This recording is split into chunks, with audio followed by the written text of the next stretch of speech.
Welcome to Fantasy Football Hub. Today I'm joined by Bakar to preview Gameweek26, where the big man may or may not be utilising one of his chips. We're going to have to wait and see, but it's a very interesting week with a lot of permutations. It's seemingly come out of nowhere, but the wildcard may be active this week. Bakar, first of all, how are you doing, my friend? Yeah, thanks for having me, Jack. Hello, and welcome to all the listeners and viewers. Okay then, let's get straight into it, mate. Talk to me. Wildcard 26, is it an option for you right now? It's on the table for sure. I'm very strongly considering it. In fact, I'll be surprised if I don't do it. I haven't activated it yet, but I like what it offers in general, and I just think the pros outweighs the cons, especially for my team. Again, it's obviously team dependent. There are quite a lot of factors that you have to factor in, which we'll speak about in detail. I don't think it's the right strategy for every team there is, but I think for my team, it is one of the best options, if not the best. Okay, I've got your team up on screen, and I think it's important, as you say, to give context here. So as it stands, you're on 43 points. Not the best week, obviously a red arrow. Explain to us why, given your current 15, you're leaning towards maybe going with the wildcard then. Firstly, when we discussed the wildcard draft that I have made, I'm likely to make 11 changes. Now that is significant when you look at the overall scheme of things. I don't think at any point later in the season I will ever come across a situation where I'd want to make 11 changes to my team. Hopefully not, unless some kind of emergency breaks out or something. Because we're sort of plugged in managers. I generally tend to go by the template, so I'm never really in a position where I have to sort of scramble to get players that I want. But this is one of those scenarios where I'm sort of looking at my team and I'm like, do I really want to take hits in, let's say, Gameweek 27, 29 to set myself up for Brighton, Brentford, and then perhaps free hit in 28? Because as of now, I simply don't think I have two options. The first option is either to wildcard, and the second option is to free hit in 28, because I have 5 players, and that includes Dwight McNeil for Gameweek 28. And there's also Nketiah, and I have no confidence in him being an option till Gameweek 28 because Gabriel Jesus is back in part-time training. I think he's training partially, individually not with the squad yet. But I mean, the alarm bells are ringing. So, and even putting that aside, I mean, he was on the bench in Nketiah with Martinelli and Trossard playing so well. So I'm not even sure he's an option for let alone Gameweek 26. I'm not even sure about that. So there are plenty of fires to put out, and I just think the upside that this wildcard allows is tremendous, because it allows us to deal with Gameweek 26. Gameweek 27, we can maximize the doublers in 27, maximize the doublers in 29, get rid of the triple Liverpool for the United fixture this week. I have Ake, who's not an option. A lot of other people have Mahrez, Martinelli, City defenders who they're wanting to get rid of. Similarly, Nketiah, you can easily get rid of. I can jump on the optimal 3 Arsenal. For example, I'd probably go with Gabriel on a wild card. Yeah. Odegaard is another option. I don't have Odegaard in my team right now. And considering the Arsenal's fixtures, they have Bournemouth, Fulham, Crystal Palace the next 3, they're very strong. So there are a lot of points to be made. It's not just the doublers that you're getting, right? And similarly, what I really like about the strategy is that it allows me to navigate through Gameweek 28 very, very easily. You can save the free hit, get around 10 to 11 players. And let's say if Gameweek 32 is tough to navigate, it obviously depends on how the FA Cup draw goes tonight. Then, I mean, I can use the free hit later in 32, or if need be in 34, or Gameweek 37, which is going to be the double game week. So I just like the flexibility it offers. So you have so much cash in the bank. Let's say, I mean, it's almost like 5-6 million. You can make a draft and you can see crazy how much you have. I mean, I can go from Odegaard to Bruno in 29, or get Maddison for a cheaper option. That's not a problem in the team. So yeah, I just like the upside that it offers in general. Okay, so let's speak about the free hit in 28 then. So what you're pretty much saying there is that you think it's more beneficial to save the free hit and use the wildcard now rather than not using it and then using that free hit in 28. Can you briefly explain why you think that is? Why you'd rather save the free hit than the wild card? Because as I said, if I wildcard now, I'll have, let's say, 10 players in Game Week 28 and maybe even 11 if I take one hit at best. And I don't think I need to do that, because if Liverpool are blanking, which they are in Game Week 28, then that week, when you look at the fixtures, Jack, they're all fixtures where you don't expect big scores, right? So we have triple Arsenal already. I don't really see where the value addition is going to come from by free hitting. So I don't really want a free hit for what essentially is just one extra player at the same time, while I take hits in Game Week 27 and 29 to field suboptimal teams. It just does not fit my team. And it's, again, I must reiterate, this is very team dependent, because I don't have any Brighton, I don't have any Brentford in my draft. I have Nketiah, I have triple Liverpool, which is what sort of makes me want to do it, right? But let's say if someone has a Stupinan, Matoma, Toney, then there's no need to do it. Then you can simply navigate through these weeks very comfortably. But for my own team, just for the reasons that I've mentioned, I think it makes a lot of sense.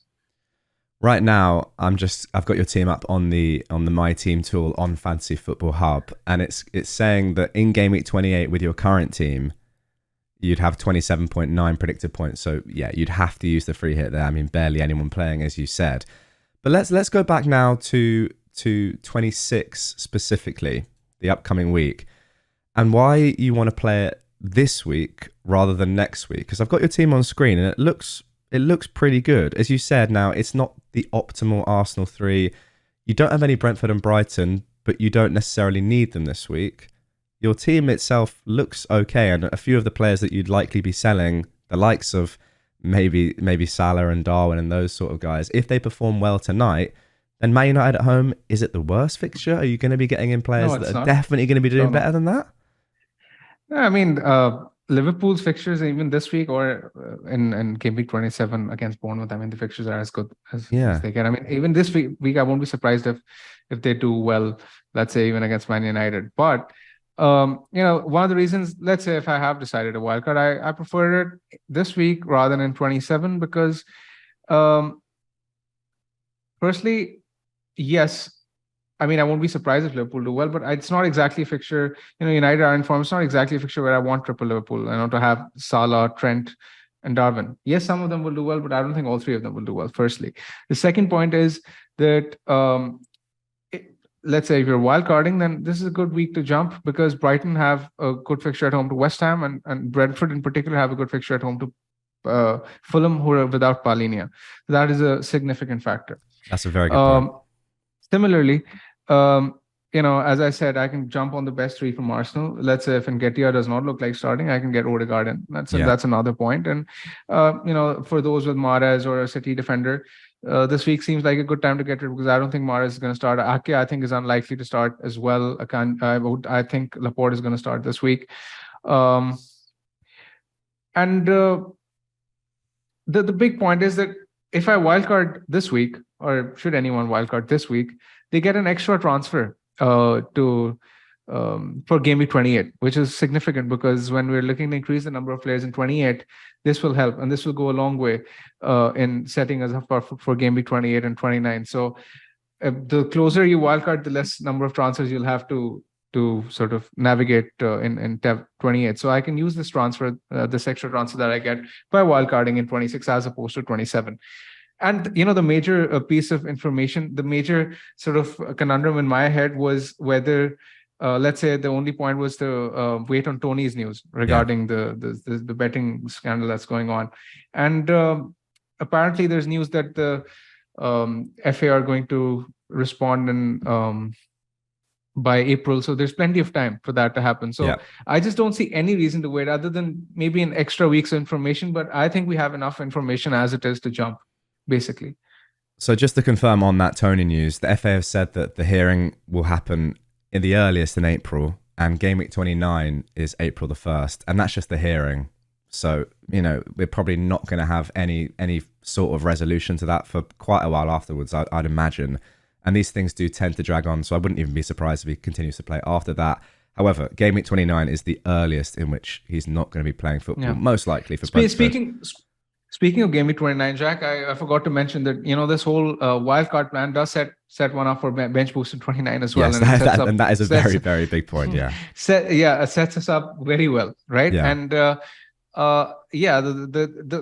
slight problem that can happen is that it's right after international break. So, and generally we tend to get plenty of flags and injuries after international break. So I'm not exactly sure whether I'd whether I'd bench boost in 29. I mean, I'll sort of cross that bridge when I come to it, because with this kind of structure that we're going to discuss, while the bench boost can potentially be even delayed till game week 34, it's not really a big deal because game week 34 will be big double as well. So it's something which is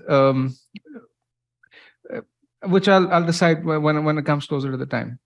So what we're going to do in this video is we are going to build Bakar's ideal wildcard team right now, and that is Wednesday, the time of recording. So obviously that could change, but he sent me his initial team, and that's what we're going to build very shortly.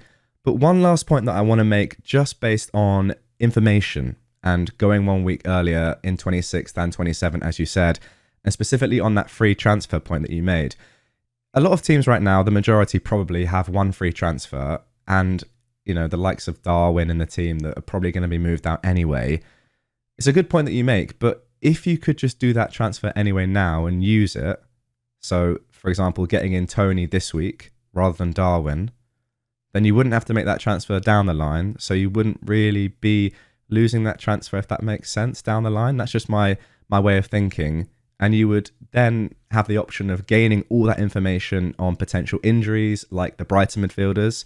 Right now, you have to walk us through which Brighton midfielders are you thinking of? Is Estupiñán definitely completely fit? And maybe we get some more information on the likes of Brentford players as well, just as who's in form, who looks the best pick, that sort of thing, which defender to go for. Does that kind of make sense? That makes sense. Before we jump into the draft, I mean, there are a couple of other points that I'd like to make as well. This whole wild card, we were talking about, we've talked about game 26 and the run till game 29. There's also another factor to consider, that Brighton and Newcastle have a fixture still to be arranged, and that's likely to go in either 30, 31, or 32. According to the fixture experts. I don't claim to be one, but I'm just citing their opinion. Yeah. And should that happen, if a lot of wildcard drafts are likely to have 3 from Brighton would be in every wildcard draft. I think at least 2 from Newcastle should be in every wildcard draft as well. So 5 from those teams will set us up for a future double as well. So not only are we setting ourselves up for this run, but also for that extra fixture later on as well, which is going to happen at some point. And let's say that goes in 32, then we don't need to play the free hit in 32, as we might have to do if a Newcastle versus Brighton does not go into 32. So these are all different kind of permutations to consider. And when I look at the bigger picture, I just really like the option of saving the free hit for whenever I need it later on in the double game weeks or even the blank game week. Absolutely. And there's something so fun about doing it in a double and really just attacking those fixtures, because going in a blank is, it kind of guarantees that you're going to get 10, 15 points, but that is the limit. Whereas going in a double, as we've seen across, well, especially last season, you can just get an incredible amount of points, which would be nice. So without further ado then, let's get in to your draft. Again, I need to give some permutations that this is just an original draft, initial draft. Let me say it is also original, I hope, but initial nonetheless. So start us off with the goalkeepers. Then, who have you got? I've got Raya as the first keeper in goal. From all the keepers that are in the game right now, I think picking Raya makes the most sense, because as we've seen in the past, goalkeepers tend to rack up the saves in double game weeks. And, with so many games that Brentford have, those points will add up that Raya gets. And he's a keeper who likes to make saves anyways. He tends to make a lot of saves. And, this increases his potential to haul big, and he tends to get plenty of bonus as well. So I was actually looking at the minutes per bonus, baseline bonus stats. And Raya has the best among all the Brentford defenders, which tells me that whenever they are to keep a clean sheet, Raya is likely to get the most amount of bonus. Okay. And then backup keeper? Backup keeper is actually more expensive. Wow, okay. It's Nick Pope. So I mean, you can call Really? Nick Pope as the first choice. Yeah, I've gone to Nick Pope Oh, as I mentioned. interesting. I've done that because, as we've spoken about. So Brentford are playing in a double in 27. They're playing in 28, and then they double again in 29, right? So I have picked Pope because let's say I bench boost in 29. Then after that, Brentford don't have any doubles left, while Pope has one left, which I assume will fall in 30 or 31, or that extra fixture will fall in 32. Yeah. So I mean, I just like that extra fixture that I can potentially get out of Pope, which is why I've sort of spent the extra money over there. And as you said earlier, money is really not an issue in this draft as it stands. So exactly. Yeah, you might as well spend the money. I was very much thinking that you were going to go for the likes of Ward there, just because the bench boost in 29 is an opportunity. But yeah, Pope covers that. And then also, as you said, the extra fixture with Brighton. Okay, so a lot of money spent in goal, but that makes sense. Let's move on to the defense then. The defense, I've from Brentford, I have Pinnock. As we've discussed, obviously picking one from Brentford makes sense. I've looked at the stats, and there's actually nothing between him and me for goal threat, and he's 0.6 cheaper. So I've just gone with the cheaper option, and actually he tends to do better for bonus. I've looked at the bonus accumulation stats as well. I can go Rico Henry, but I mean, there's not much between either of them. You can just flip a coin and just pick any one of your choice. I've just picked Pinnock because he's the cheapest. Sure. Next up. Yeah, the XG is similar as well. Next up is it would have been Stupinan, but I'm not really sure about his fitness because he's been a doubt, and he didn't play the cup game. So I would have Stupinan in this position, but because we don't know about his injury, I don't know whether the knock he has is serious or not. I've picked Dunk in this position. Brighton's fixtures in game week 27, 29 are actually very good, and I like their defense in general. Post restart, their XGC is actually third, so they're actually a decent defense to invest in. I can see some clean sheets coming. See, this is kind of my devil's advocate point, is that if you knew Estupiñán was fit, would he be in your team over Dunk? 100%. So therefore, do you not think that maybe waiting 1 week and seeing what his fitness is like, say he plays the West Ham game and he's very attacking as we know he can be, do you not think it's worth waiting? But do you think I don't think it's as significant a decision to delay the wild card. I mean, yes, I prefer Stupiñán, but it's not a deal breaker. Let me put it that way. And I mean, who knows? I mean, we've heard some Toney news today. Who knows? We might hear some Stupiñán news in the conference later. I will say that hearing that Toney news was quite significant for me. If you couldn't tell, guys, I'm currently leaning towards waiting and just getting a little bit more information and maybe sacrificing a few points this week. But hopefully, the more information that we can get. I mean, Brighton are playing so many games. I think it's important to get those correct players. But yeah, as you say, going early may be the play. All right, so that's Dunk. Who else have we got in defence? I've got Gabriel from Arsenal. He's been a player I've wanted for a long, long time.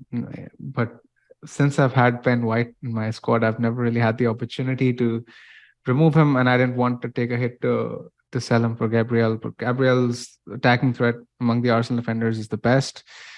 He's a player I want for the next 3 fixtures for sure, and possibly even beyond. I'm not sure whether I'd keep him after game week 29, but definitely till game week 29, I want him in my squad. I can see at least 2 clean sheets for Arsenal in that run, and yeah, he's due a goal. Arsenal are second for XG from set plays this season, and even post restart, they're creating plenty of chances.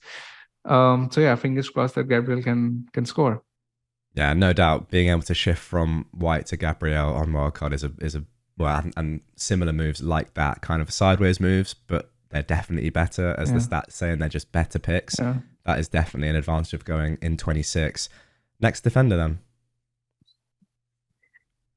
Next defender I have is It's Trippier. Actually, I forgot to mention Trippier firstly, but Trippier, yeah, obviously because he's Trippier. I mean, his stats are through the roof this season. I don't really have to be explaining.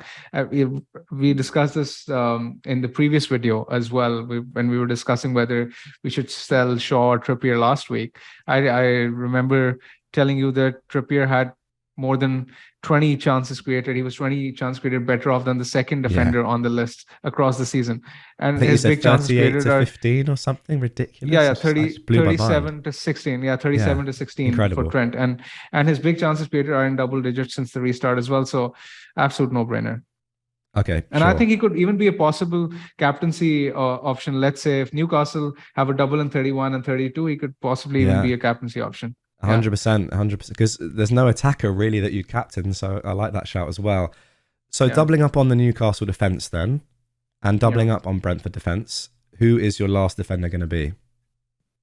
The last defender is Reece James. Now his numbers have dropped, and so have Chelsea's defensive performances. And Thiago Silva is injured, so this is the pick I'm least sure about in the team.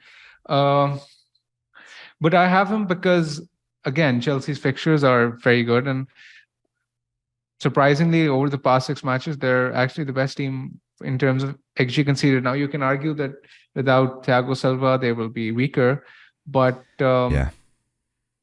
again, the fixtures are there. You look at their fixtures: Leeds, Leicester, then Everton at home in game week 28 when other teams are blanking. Then game week 29, they have a double. So there is some merit to it. I mean, I can possibly go Shar in this position. I mean, I'm not exactly opposed to triple Newcastle defense. It's an idea which might work out. But as of now, I have I have James, possibly because of his attacking threat. And I wish I had seen one good performance from Chelsea, which would have made me more confident in my selection. But yeah, I'm sort of wavering. But yeah, so for now, I like James. Okay, so still, I mean, yes, he hasn't been attacking in recent times, but we know that he has the pedigree. Oh, I wish that we could just rediscover some form from last season. I mean, James specifically, it's not on him. He's still our best player. I say as a Chelsea fan, but those games, what was it, that game last season where he was injured? He came back in the team. Was it a double? And he was just phenomenal in that first game. I think he got 15 points. I captained him. Yeah, I captained him. It was a game against Burnley. Yeah. Then he was out the next game, but didn't really necessarily matter. Face says it all. I captained him. Yeah, it was away to Burnley last season. Yeah, well, there you go. So an interesting defense. If you look at it player for player, I would say that Pinnock, Dunk wouldn't be in traditional teams week by week basis, but such is the fact that we have these doubles coming up that they make it into your team. Okay, so let's move on now to midfield. Yeah, midfield, I've gone with double Arsenal, firstly, to begin with. It's Saka, who's the obvious pick. I don't really have to go on about him. The other pick is Odegaard. I don't have Odegaard in my current draft, but let's say Nketiah doesn't start tonight again as well, then obviously there's a pressing need to get to a better player, and the third optimal Arsenal third player would be Odegaard, right? Because as I've said, the next 3 fixtures, especially from an attacking point of view, they look good because Arsenal can beat some of these teams by a heavy margin. Bournemouth at home,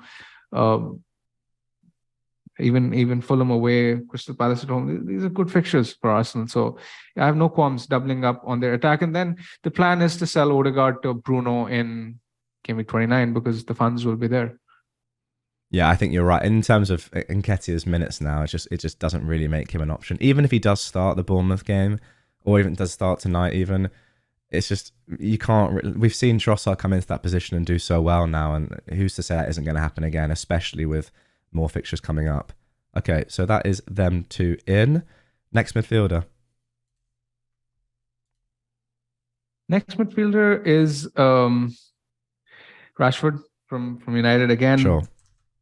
No explanations needed. The guy's in the form of his life post the World Cup, and I want to have at least one from United. I think he'll do well even against Liverpool in game week 26, and then they have a good double in game week 29. He can easily be benched in game week 28.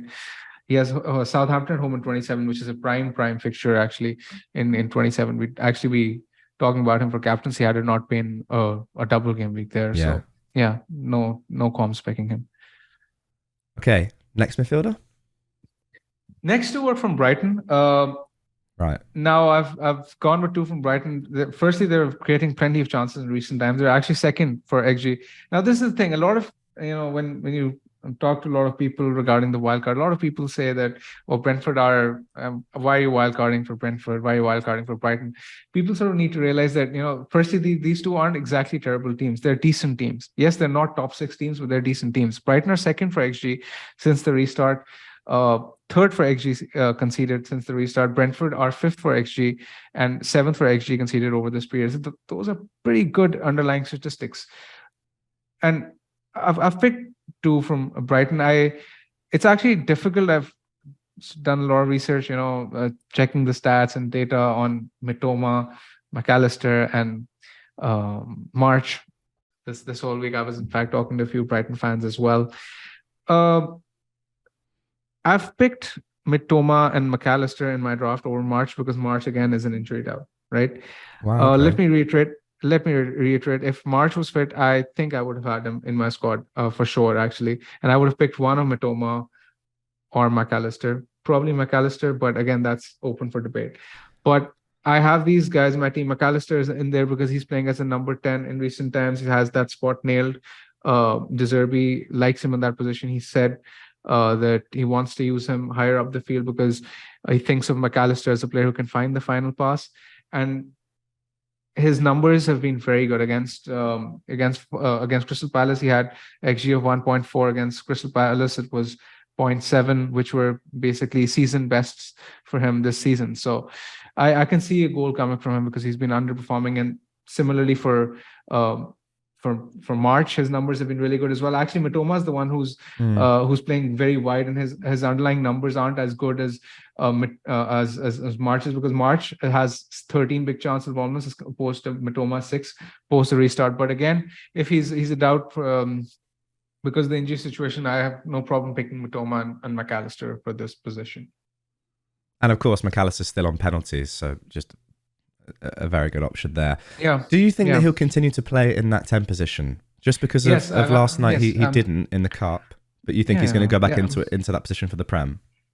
Yes, absolutely. I was speaking to a few Brighton fans, and they think that's his position to lose because De Zerbi will play with one up top, which is likely to be Ferguson, and Caicedo and Cross will play in the pivot, and McAllister is likely to continue as the number 10. Yes.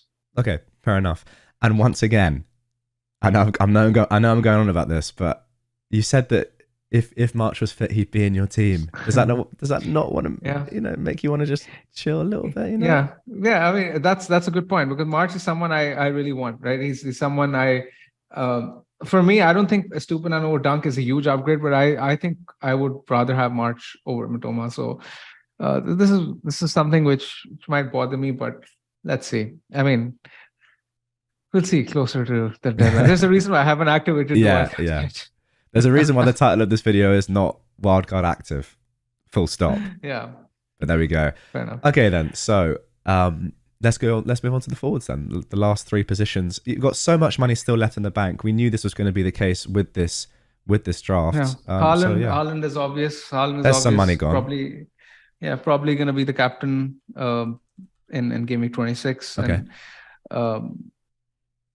And he's basically a no-brainer. There's no doubt regarding his selection. The other two are worth discussing. The first one is Toney, as discussed. He's the guy to go for, especially with this Gameweek 27 double Gameweek 27 fixture. Now that we have news that he will be available till the 1st of April at the very least, he'll be by default, I think, the most captain player in Gameweek 27 because Brentford's fixtures are really good in Gameweek 27.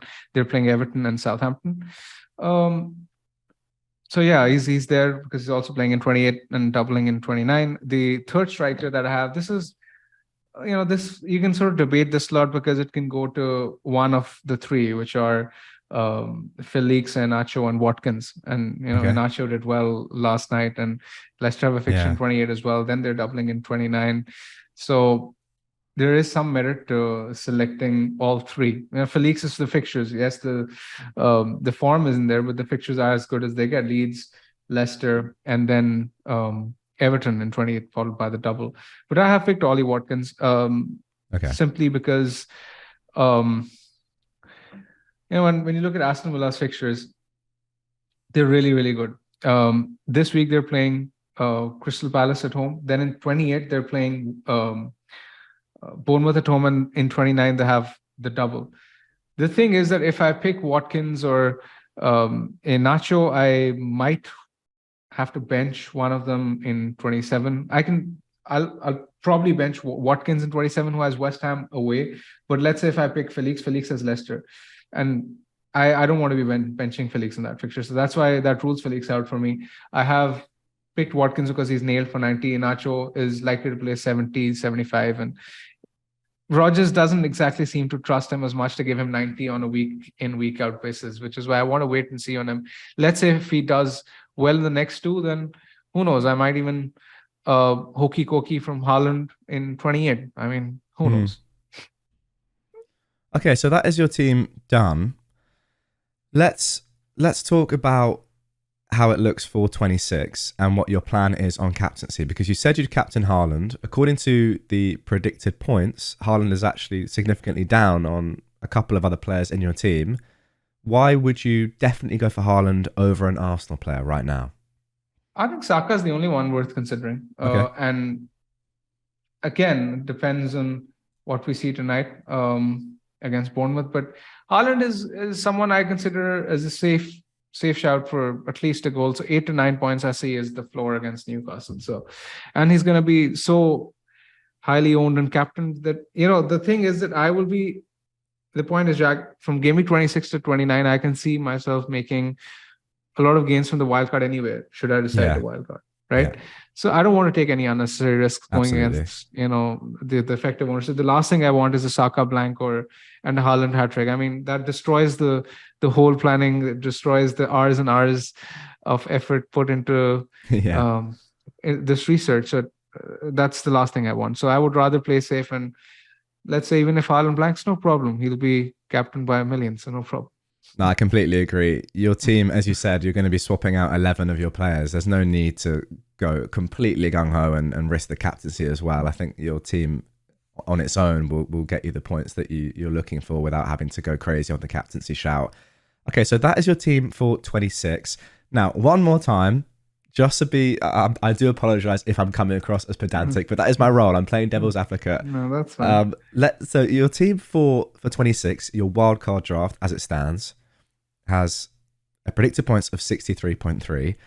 If I go back to your team for 26 now, without using a transfer, it has a predicted points of 61.6. If I make the transfer of Darwin to Toney, that may or may not go up or down. But one more time, do you think, this is the final time I'll ask it, do you think it's definitely worth going for it in 26 rather than 27? And then we'll move on to 27, 28, 29 with your wildcard team. It's an interesting question because, the first thing is that, yes, 26 versus 27 is trickier, but let's say, I'm prepared to lose points in 26 because the way I look at the whole scenario is that I will make more points across 4 game weeks because that's the period I'm playing this for, right? Yeah. And I'm not sort of making this team for 1 game week. So I am prepared to lose, let's say 5 or 10 points to compare to any other strategy but yes, I mean, again, a lot depends on how Liverpool look tonight. If Liverpool look really good, I might change my plan. That's one of the reasons I haven't really wildcarded yet. But again, there is a very good chance that if I decide not to wildcard in 26, then I can do it in 27. So let's see. Sure. Let's see what happens. Once again, apologies for being pedantic. No, that's perfectly fine. No, that's perfectly fine. But in general, I mean, the gist of it is that I like the idea of wildcarding either in 26 or 27, right? So even if I don't go this week, then I'll go in 27. I don't think there's a huge difference. Exactly. I mean, I tweeted yesterday quite quickly after seeing that Blackburn beat Leicester that I thought that everyone would just jump on the 26 wildcard. And now I'm not as sure, but I do still think that wildcarding either this week or the next week is going to be extremely popular, let's just say that. So this is where it gets fun because we now get to see how your wildcard team sets you up for the upcoming weeks. And as you said, especially about saving that free hit chip in 28. So moving on to 27 then, we get to see the triple Brighton and the triple Brentford in play. And the team in this week looks very strong. This is one of the reasons why you would wildcard for this week. Yes. And another thing regarding 26, it was that in my current team, I have Ake, who I don't think will play. I have McNeil, who's not ideal. I mean, he's a terrible pick. I just had him for the double. Sadly. Let's call a spade a spade. Yeah, I mean, it's important to do that. And, I have doubts over expected minutes of Nketiah and possibly even Darwin. So, these are the sort of things that that the algorithm might not take into account as yet, but these are factors which I consider. That is definitely the main reason to do it this week, in my opinion. Just getting those better players from the same teams that, as you say, algorithms may not pick up on expected minutes or the fact that Trossard's playing so well, for example. But 100%, if you can nail down those spots, it could be a big swing just even in the same teams. So your team for 27 has a 100% game week rating. It looks extremely good, and you said that you would think about captaining Toney in this week. Is that where you're leaning right now? I think so. Yeah. Okay. Again, if I see something, the problem is that for at the moment, it's very difficult to pick out who the best Brighton midfielder is. While we know that the majority of Brentford's points are going to come from Toney, who's the talisman. Let's say if we see something from a particular Brighton mid, then I might change my mind. But as of now, it looks as if Toney will be the most captained. One last point I want to make on Toney is obviously he's close to the suspension that we haven't really talked about. He needs 2 more yellow cards, and that will get him to 10, which is a 2-game ban. Yes. How important is that in your thinking? Because say he gets that yellow card this week against Fulham, surely that would change your not entire plan, but definitely maybe your captain shout in. Yes, in exactly. I won't captain him. No, there's no way I'm going to captain him because he's going to miss 2 fixtures in that scenario, and I would definitely not captain. But I still wouldn't mind picking him because let's say if something happens, then you can easily swap him out for Iheanacho, Felix, as I mentioned earlier. Okay.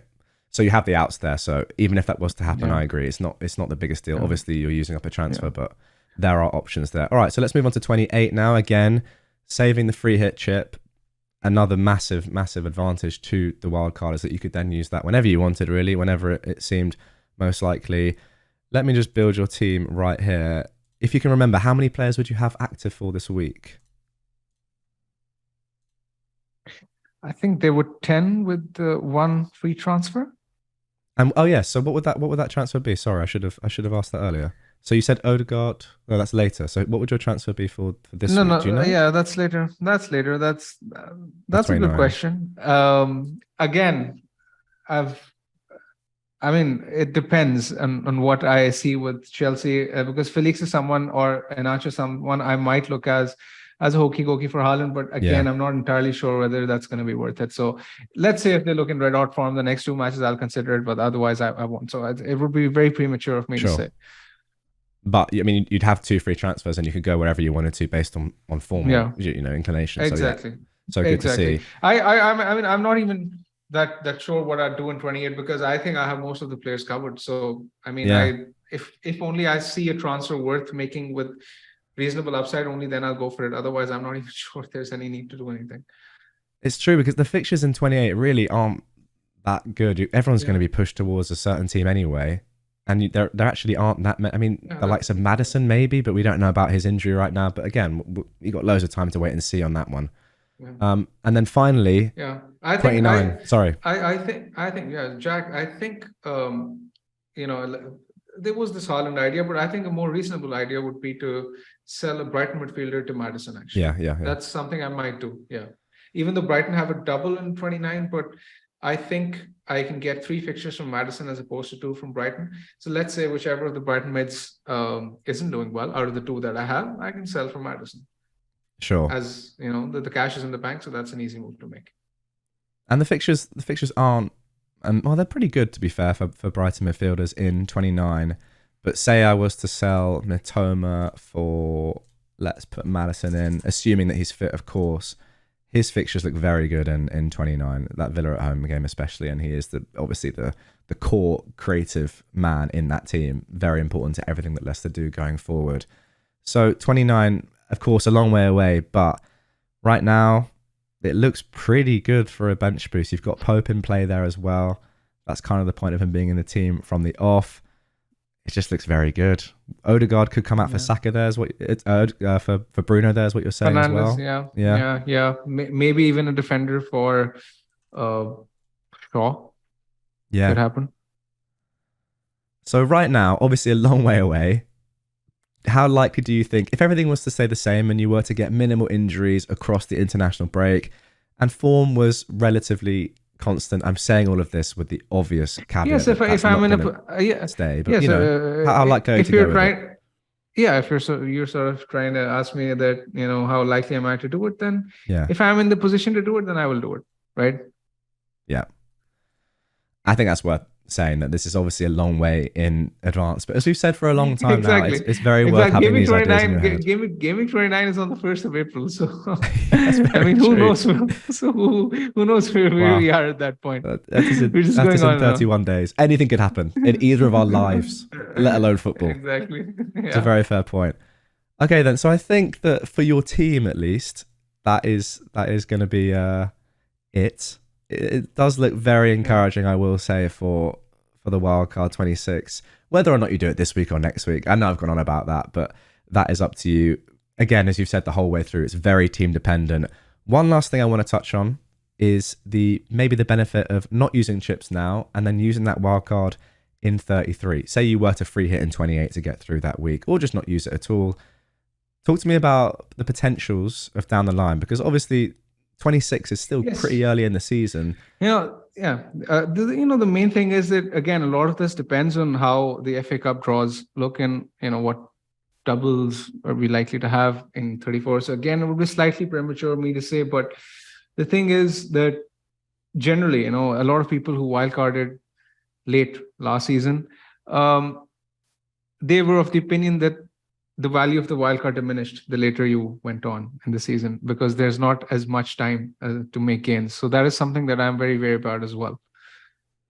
Yeah, it's one of those that we're not really going to ever know until after the fact. Yeah. So you just, I think using last season as a kind of indication as to what could happen is a very good way of thinking. But also we saw with the likes of De Bruyne last season, those that wildcarded late got him in for that Wolves game and he exploded.